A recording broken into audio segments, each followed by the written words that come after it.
Now the next variation we're going to go over is a pause squat. A pause squat is going to be a lot more specific to your competitive squat setup. It's going to be better indicated for competitive powerlifters. It also provides a ton of carryover to your deadlift. It helps with the start off the ground.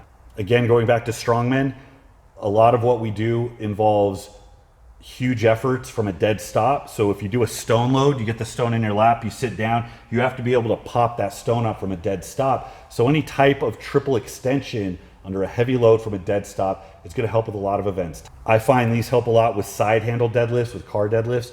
So again, this is another one. It's going to help you become more well-rounded, and ultimately that's going to increase your ceiling, increase your potential for strength gains no matter where you're trying to apply it down the road. So with a pause squat, it doesn't matter so much how you set up. Your setup should be pretty close to what your normal competitive setup is. For me, I'm a little bit high bar, narrow to medium stance. I stay a bit more upright. I let my knees come forward a bit, and I'm gonna come down under control. I'm gonna find the bottom, and I'm gonna count 1 Mississippi, 2 Mississippi, drive up. So what I'm doing at the bottom is I'm reinforcing a tight brace. I make sure I'm coming down into that compression. I'm not going loose. Tight, tight, tight. And I'm ready to drive up like a loaded spring. So if you are a narrow stance, more high bar squatter, you're probably used to getting more of a bounce at the bottom.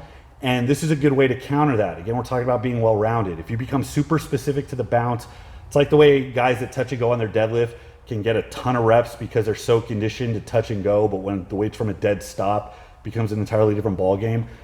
You do want to become specialized, but you got to keep that base wide. So this is a good change up from all of the constant bouncing you're doing. And this will definitely help reinforce force production from the bottom, which is ultimately going to make you a better squatter. It's going to increase your margin for error. It's going to round you out a bit more. For you wide stance, hip dominant squatters, this is going to play directly into how you squat anyways, because those are the guys that are forklifts. Those are the guys that come down really slow in control, find the bottom, and reverse direction. You don't see a lot of wide stance hip dominant squatters bounce, because when you're spread out, when your femurs are out to the side, things don't quite line up the same way. You tend to see a lot more slow, steady, controlled squatting, where once they find the bottom, they reverse direction.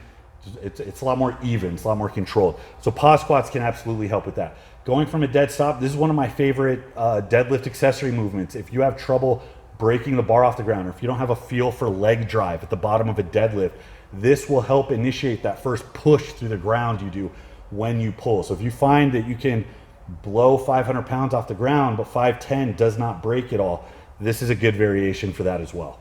Obviously, you're not going to run pause squats for very high reps. Anytime you add a variation that makes the rep longer, you're not going to be able to do as many total reps. So this isn't something that's indicated as much for endurance or capacity as it is for power. We are focused on rate of force development, getting that bar moving quickly out of the hole. So low to medium reps are going to be best suited. I don't think I ever really go over 5 reps on this thing. I like to keep it sub-maximal because you want to practice getting that impulse, getting that quick change of direction from a complete dead stop. And you're going to be best at that when the percentages are dialed back a little bit. You should be well away from failure. You should be able to have quick explosive reps in the beginning. Only when you get comfortable here should you push the weight a little bit. This isn't something where you want to miss a rep. This can come after your normal back squat working sets. It can come on a separate day. I've even done this as deadlift accessory. It works very well.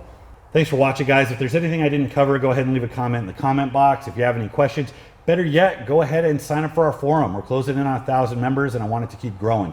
We got a lot of good people there, a lot of good information. Go ahead and start a training log, leave a lifting video, start a thread, ask a question.